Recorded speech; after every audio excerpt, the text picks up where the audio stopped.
Jai Hind cadets, in our online classes we are discussing about the arithmetic progressions. I am sending this video. In this video just we will discuss the basic things, basic concept of arithmetic progression, and it will be helpful for you to understand more clearly.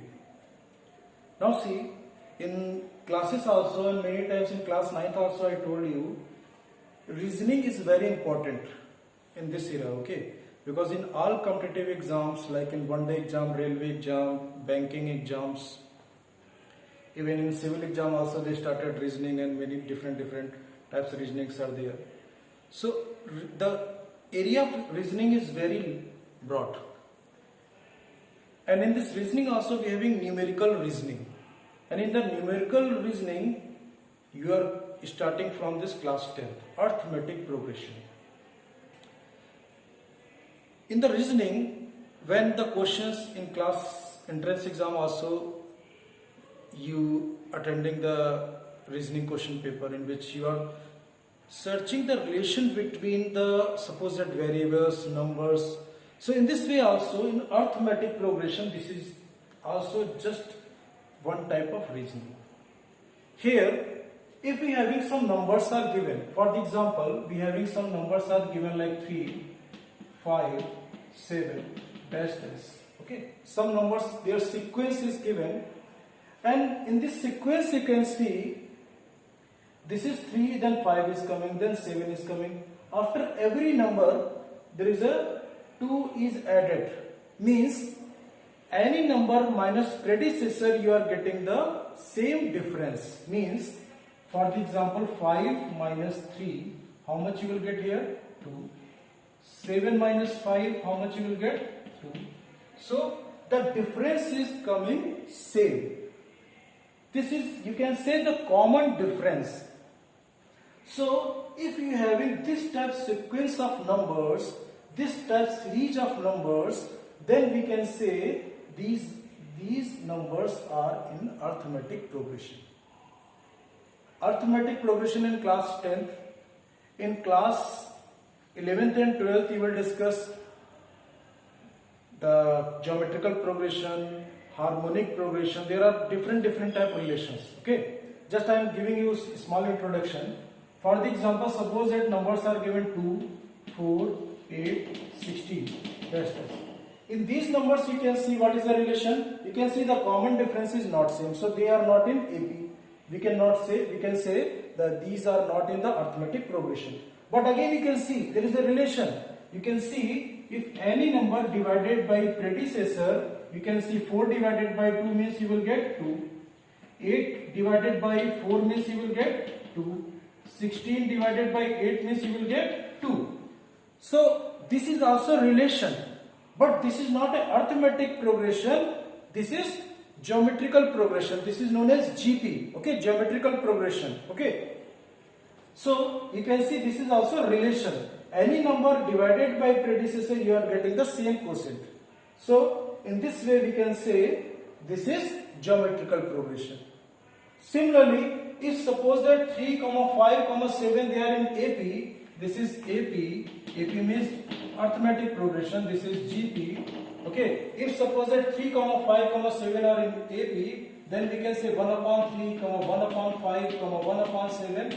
These are in HP also, harmonic progression. But this is in this class 10th we have to discuss about the arithmetic progression. Okay. So I am erasing it. Okay. Just for your extra knowledge, I given you the introduction about the geometrical progression and harmonic progression. Now see, in this condition, this first term of AP is we are representing by small a. Means here the first term is 3. We can say the first term is 3, and this common difference is represented by small d. Means in this AP the common difference is 2. Okay. So by this way you can understand, if for any AP you have the first term and the common difference, then you can find the other terms also. Means if the first term is A, then what about the second term? Second term will be A plus D. Then what about the third term? You will get A plus 2D. So by this way, you can, if you having the first term and the common difference, then you can find the remaining terms. So by this way, you can see the relation.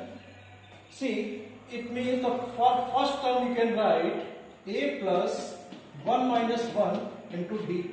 Okay, because you are going to find the first term, so 1 by 1, then 0, and into D means you will get 0. So you will get A equal to A only. This is the first term. You can say A1.